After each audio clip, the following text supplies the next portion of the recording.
Hello guys, nandito po kami sa Manila. Manila Artsihan.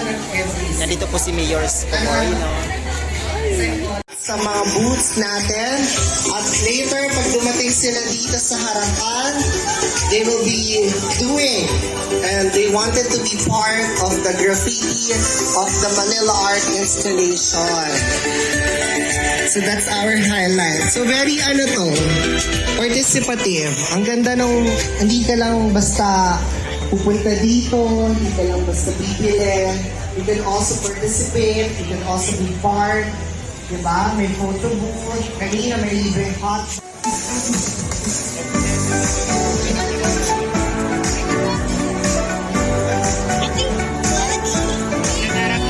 Ayan. So, palakpakan natin ang ating mga namumuno dito sa lungsod ng Maynila.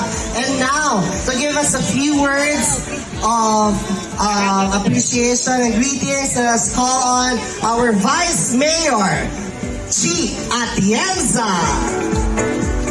Ay, magandang hapon po sa inyo lahat. Well, first and foremost, we would like to say that we are very proud of this event made possible by DTCAM through the leadership of our director, Crystal Bagachi.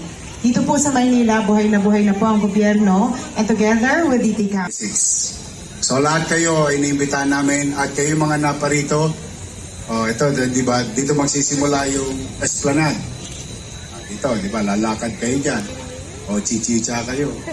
O, may dala kang girlfriend. Pag nilakad mo yan sa October 19, hopefully, cross finger, the last part of the esplanade will land in Arroceros Park. Your park.